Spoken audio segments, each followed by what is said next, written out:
Most of us navigate life on low gear. We wake up, head to work, and react to a blur of daily routines, feeling more like passengers than pilots. We drift through the day, wishing for a better income or a simpler life, yet we remain trapped in the same cycles.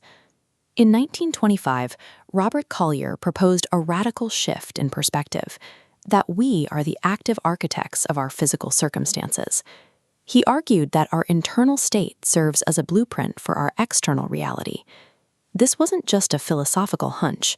Collier drew on the work of Harvard psychologist William James, who estimated that the average human uses only 10% of their actual mental capacity. That massive 90% reservoir of dormant power explains why passive hoping rarely yields results. To change your physical world, you must move past the surface energy of the conscious mind and unlock the massive reserve of power sitting just beneath it. The solid objects we interact with, a phone, a desk, even our own bodies, are essentially an illusion. Under a microscope, matter disappears into fields of electrical energy, consisting of protons and electrons whirling through vast empty space. Because this space energy is dynamic and fluid, Collier argued that it requires an organizing model to take shape. He proposed that our thoughts serve as that model, a mental energy that interacts with the energy of the material world to crystallize the events and objects of our lives. This implies a biological genie exists within the brain, a mechanism designed to project these mental models onto the energy of our environment. Mastering this internal mechanism provides a distinct advantage, the ability to stop reacting to the world and start deliberately shaping it. Think of your mind in two distinct layers. The first is your conscious mind, the gatekeeper.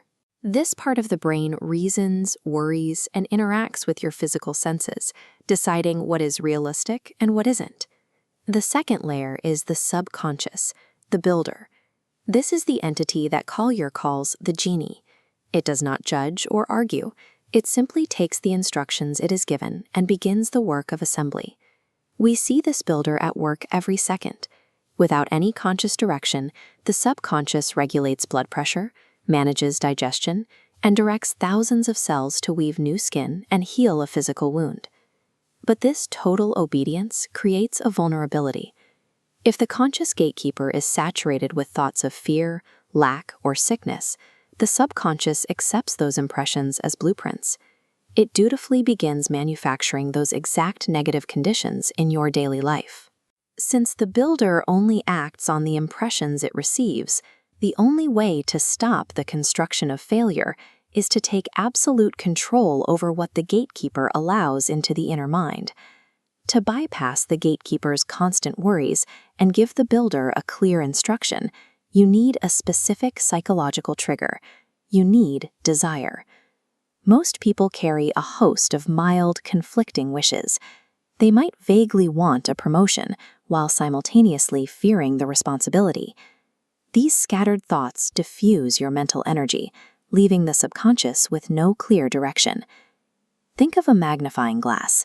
If you let sunlight pass through it aimlessly, the rays just warm the grass. But if you adjust the lens to converge those particles into one intensely vibrating focal point, you create enough concentrated energy to start a fire.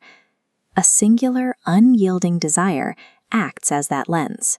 It provides the concentrated fuel required to kickstart the subconscious builder and initiate the process of material change.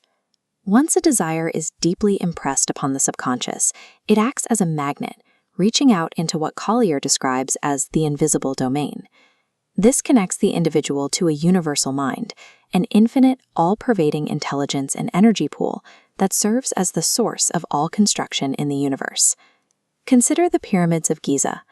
Long before the first stone was cut, the entire structure existed as a complete mental image. Collier argues that by holding this image with absolute clarity, the architects access the ingenuity and persistence required to coordinate the massive physical labor and engineering needed to bring it into the material world. Because your personal subconscious is a direct conduit to this universal mind, it has access to the resources and creative solutions needed to solve any problem or manifest any desire, regardless of the scale. Having a goal and a source of power is only half the process. To force the mechanism to execute, you need the final psychological trigger: absolute belief. The subconscious doesn't distinguish between a memory and a current event. To get the builder to act, you have to convince it that the goal you are striving for is already an existing physical fact in your life. This redefines the act of prayer.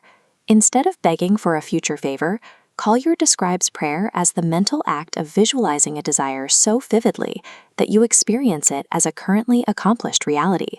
This sincere, unshakable conviction is the signal that forces the universal mind to align your physical circumstances with the mental image you've created. This transition shifts you from being a victim of life's events to being an active creator of your own environment. Think of your mind like a radio dial. Thousands of impressions and frequencies are constantly hitting you. It is your job to intentionally turn that dial, tuning out the frequencies of lack and locking in to the frequencies of success. The power to shape your existence isn't a mystical concept for the future. It is a practical, biological tool available to you right now. If you begin broadcasting prosperity and health today, your physical world will inevitably follow the blueprint. Your conscious, disciplined focus is the ultimate architect of your life.